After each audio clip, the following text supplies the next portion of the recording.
A boundary says what you will do to protect your time, body, energy, or values. Example: I cannot discuss this while being shouted at as a boundary. It controls your action, not another person. Here, someone stops answering late-night calls after explaining the limit shows why clear limits, guilt, consequences, respect, and consistency matter more than a vague summary.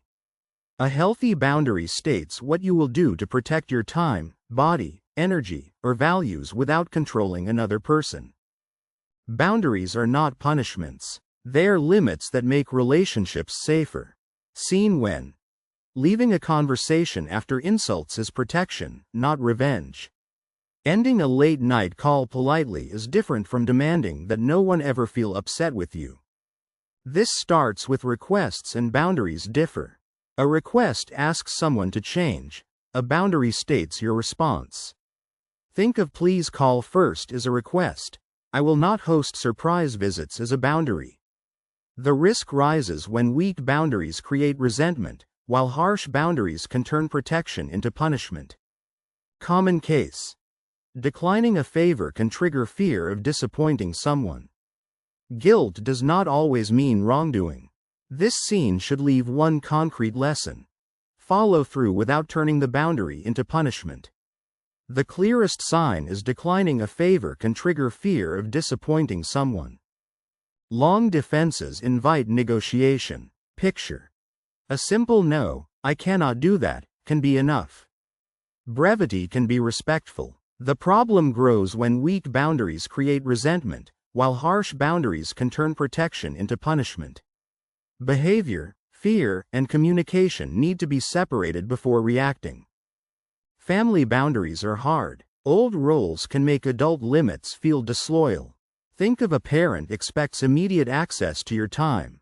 New adulthood needs new agreements. The case shows where the pressure actually appears. Work boundaries protect quality matters because constant availability creates burnout and poorer work. Common case: answering messages at midnight trains others to expect it. Progress comes from catching the cue early enough to make a different choice. The moving part is visible when answering messages at midnight trains others to expect it. It shows why healthy boundaries define what a person will accept, decline, or do to protect well-being. The first item to separate is romantic boundaries support intimacy. Honest limits prevent resentment. Daily version: needing alone time is different from disappearing without care. Good boundaries increase trust. Behavior, fear, and communication need to be separated before reacting.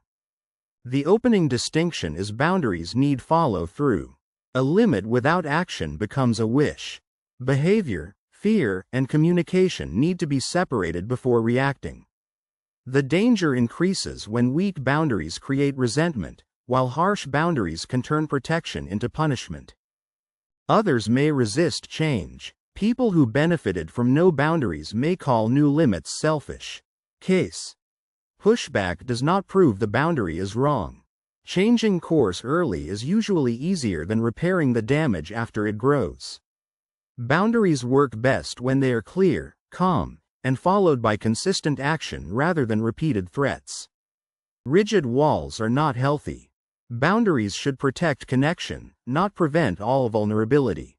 Picture: never depending on anyone can be isolation. The cost grows when weak boundaries create resentment, while harsh boundaries can turn protection into punishment. The idea can guide a normal next step. Porous boundaries cause resentment. Saying yes while angry creates hidden bitterness. Honest no protects the relationship. Pressure builds when weak boundaries create resentment, while harsh boundaries can turn protection into punishment. Here, a healthy boundary states what someone will do to protect time, energy, safety, or values without controlling another person. Once late-night calls is visible, the next move can be smaller, calmer, and more accurate. Tension, dread, or anger can reveal crossed limits. Feeling sick before every call may be information. The point becomes practical when the next step is real. Put simply, A healthy boundary protects connection by making limits clear before resentment takes over. A familiar case is feeling sick before every call may be information. A normal example is family visits. The consequence becomes clearer when it is compared with follow-through. The first practical split is language can be calm. I am not available Sunday is cleaner than you always take advantage. Real case. Clear words reduce drama. Tone supports the limit. The weak spot grows when weak boundaries create resentment, while harsh boundaries can turn protection into punishment. Instead of guessing, start with message timing. It gives the situation a more reliable anchor.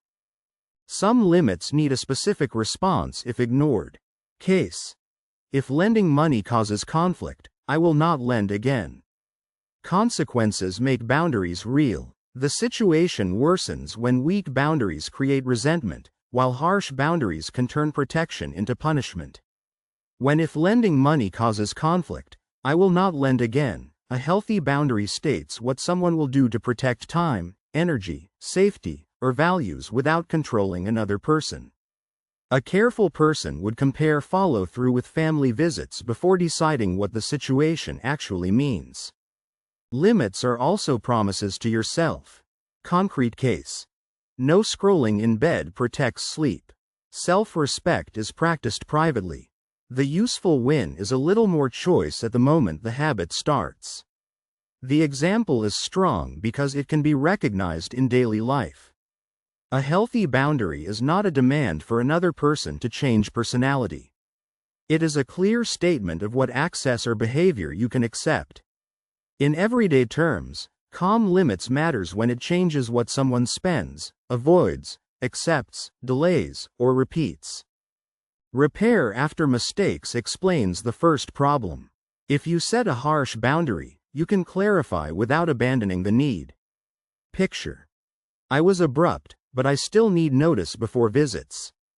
Healthy limits can be refined.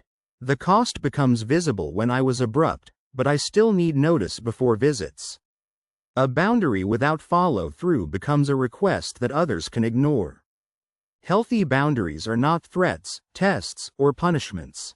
They are clear statements of what a person can offer, accept, and protect. The healthiest boundary does not try to control another person. It explains your limit and follows through with calm consistency. The weak point appears when they let people know where care can continue without self-betrayal. A boundary is strongest when it names the line and the action calmly before resentment builds. Healthy boundaries tell others what access, timing, tone, or behavior you can participate in without resentment. They are not designed to punish. They make relationships clearer by removing silent expectations and repeated overgiving. A healthy boundary is not a threat and not a wall. It is a clear line about what you will participate in and what you will do when that line is crossed. The cost becomes visible when someone stops answering late-night calls after explaining the limit. Healthy boundaries are clear lines that protect connection from resentment. A boundary with calm follow-through teaches the relationship what respect looks like in practice. The boundary becomes real through calm follow-through, not through the intensity of the first conversation. The healthiest boundaries are calm, specific, and consistent. They protect connection by removing confusion, resentment, and silent overgiving. They work best when they are calm, specific, consistent, and tied to what you will do rather than how another person must feel. Clear limits often make relationships safer because people no longer have to guess what is acceptable. A boundary becomes trustworthy when the line and the follow-through are consistent.